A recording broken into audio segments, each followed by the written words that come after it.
ये छोड़ देना भाई, माइक दूसरा माइक है वहीं पे। कहाँ पे? चलो क्या होगा?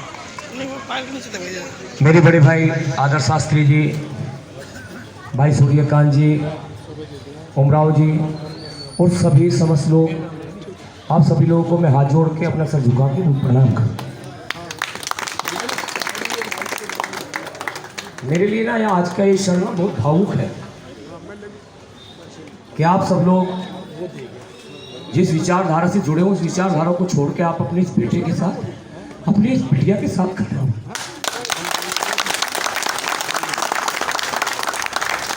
मेरे पास शब्द नहीं है। पहले वो शुरू में बहुत सारी घबराहट थी। एक अन्याय जिस तरह से हुआ, सर्वप्रथम तो यहाँ पे आम आदमी पार्टी के टिकट के हकदार हम बनते थे। अगर कोई भी व्यक्ति अपने दिल में झांक के देखे तो उसके दिल से आवाज यही आएगी कि हकदार तो ये थे, इनका हक लूट के किसी और को दिया। दिया कि नहीं दिया? क्यों किया? क्योंकि मैं जिस समाज से हूं, कई बार मुझे ये कहा जाता है कि भाई ये तो ठीक है, वो ठीक नहीं है। महावीर भाई साहब को बर्बाद किया, सूर्यकांत जी ये बैठे हुए इनको बर्बाद किया, वही काम मेरे साथ किया। मैं जब यहां से बाहर निकलता हूं, दूसरे क्षेत्र में सर्व समाज के लोगों से जो स्नेह मिला, जो समर्थन मिला, जो प्यार मिला, उसकी कल्पना नहीं की जा सकती भाई साहब।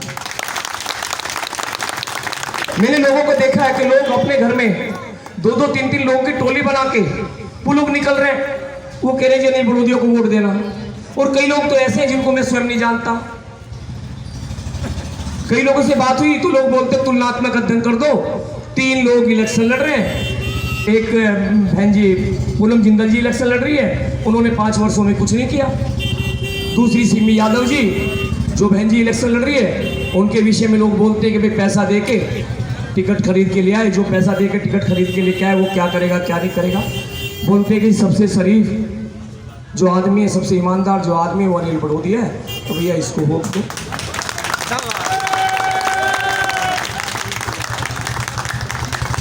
और आज आप सब लोग मेन सागरपुर के सर्व समाज के सभी लोग जिस प्रकार यहाँ पे एकत्रित है, मैं केवल इतने शब्द कहूँगा साहब कि मैं आप सब लोग का सदैव ऋणी रहूँगा। जहाँ भी जैसे भी जो भी आप लोग मुझे कहेंगे, मैं आपकी भावनाओं पे सदैव खरा उतरने का प्रयास करूँगा। मुझसे पूर्व जो वक्ताओं ने बताया कि नगर निगम का चुनाव है, इस नगर निगम के चुनाव में राष्ट्रीय स्तर पे कोई पॉलिसी नहीं बनती है। इस नगर निगम के चुनाव से मोदी जी को कोई फर्क नहीं पड़ता है। इस नगर निगम के चुनाव से दिल्ली में कोई पॉलिसी नहीं बनती है, दिल्ली लेवल पे। इस नगर निगम चुनाव से अरविंद केजरीवाल जी को कोई फर्क नहीं पड़ता है। लेकिन फर्क पड़ता है तो आप लोगों को फर्क पड़ता है जब आपकी बेटी यहाँ से जीत के जाएगी कि जिसके साथ अन्याय हुआ, आगे कोई दूसरा व्यक्ति उस मेहनत करने वाले व्यक्ति के साथ अन्याय ना करे। ये फर्क पड़ता है, ये फर्क पड़ता है साहब। मुझे बहुत अच्छी तरह याद है कि जिस समय सारी की सारी चीजें हुई, आदर्श जी का मेरे पास फोन आया। आदर्श जी ने मुझे बताया कि तुम्हारे यहाँ किसी को भी टिकट नहीं मिला। मैंने कहा नहीं भैया, किसी को नहीं मिला। 10 घंटे के अंदर आदर्श जी ने इतनी फास्ट तेजी से टिकट दिलवाया। और ये मेरी लड़ाई नहीं है, मैं आपको सचमुच बता दूं, ये मेरी लड़ाई नहीं है, ये आप सब लोग के आत्मसम्मान की लड़ाई है। उस चीज की लड़ाई है कि हकदार को उसका हक मिलना चाहिए। कई दूसरे राजनीतिक दलों ने भी हकदारों का हक छीन लिया। हमारे यहाँ कई साथी थे जो दूसरे राजनीतिक दलों में बहुत अच्छी मेहनत कर रहे थे, जिनका हक बनता था उनको उनका हक नहीं दिया गया।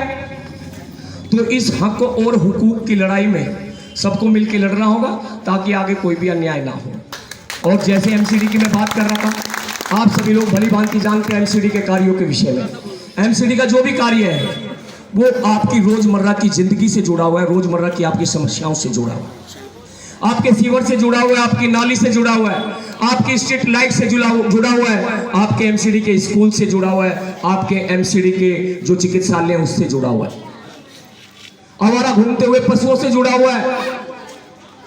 ये एमसीडी का जो चुनाव है उस लेंटर माफिया से जुड़ा हुआ है। जो लोग, जब कोई आदमी अपना घर का लेंटर डालने जाता तो उसके घर पे पैसे लेने चले जाते।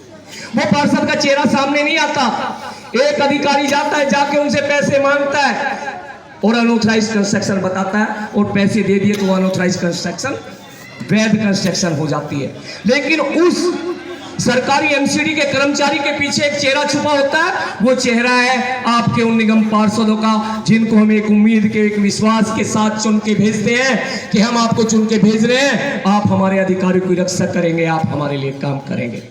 मैं इस विजय चौक पे आप लोग को विश्वास दिलाना चाहूंगा, अगर गीता राजपूत जी आप लोग के सहयोग से, समर्थन से जीत के विजय होके जाती है, पूरे वार्ड के अंदर अगर कहीं भी किसी भी व्यक्ति को, किसी भी भाई को, किसी भी बहन को, कोई भी एमसीडी का कर्मचारी मकान बनाने के लिए पैसे मांगने आ जाए तो आप लोगों को पूर्ण अधिकार है मेरे 2 जूते मार देना कि ये अनिल यहाँ ये कह के गया था और ये किया है।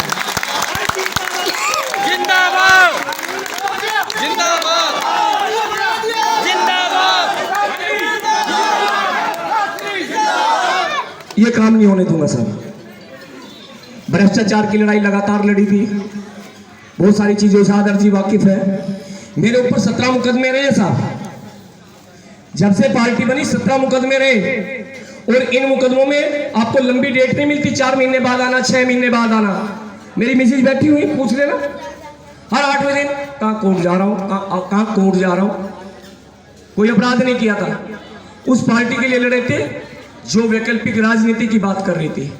वैकल्पिक राजनीति आपने देख ली, अभी इस वार्ड में देख ली, और इससे बढ़िया वैकल्पिक राजनीति देखनी है तो डाबड़ी वार्ड में देख लो। अगर मैं गलत नहीं हूं तो डाबड़ी वार्ड में वैकल्पिक राजनीति देख लो। आज दिल्ली में आम आदमी पार्टी के कितने विधायकों के साथ मारपिटाई हुई, कितने विधायकों का वहां के लोगों ने विरोध किया, धक्का मुक्की हुई।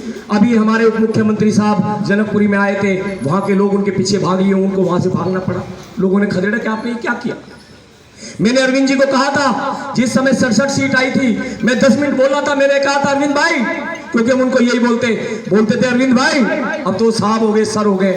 अरविंद भाई ये 67 सीट आम आदमी पार्टी की 67 सीट नहीं है, ये 67 सीट लोगों की उम्मीदों की 67 सीट है और लोगों की उम्मीदों पे हमें खरा उतरना है।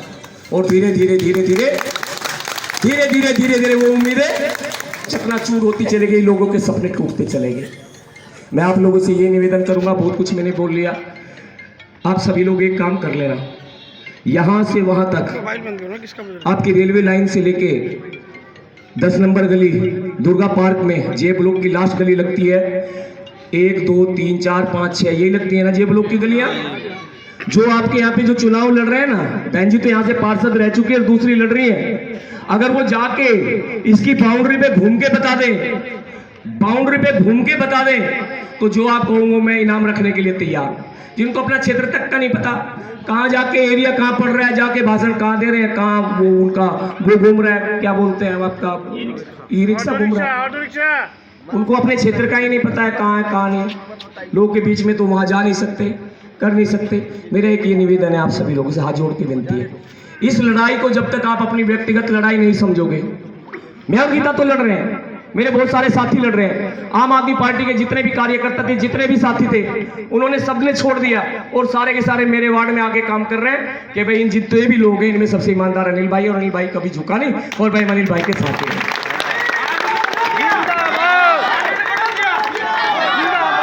उन्होंने जोर लगा लिया, धमका लिया, सब कुछ कर लिया, पर वो नहीं माने क्योंकि जुनूनी लोग थे।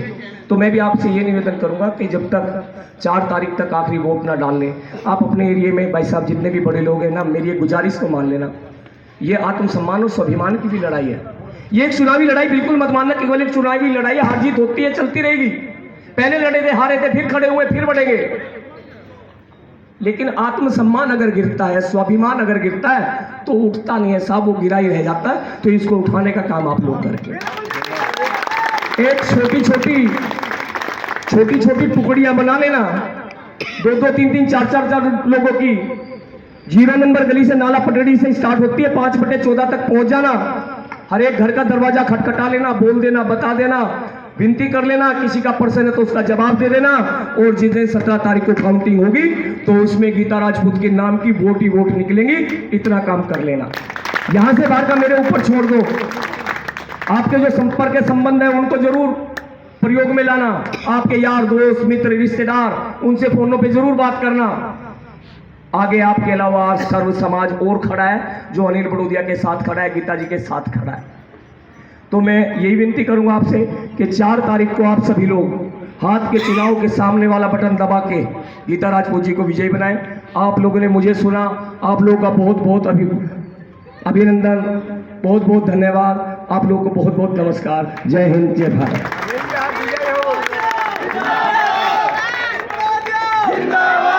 श्री उमराव जी हमारे बीच में, मैं समय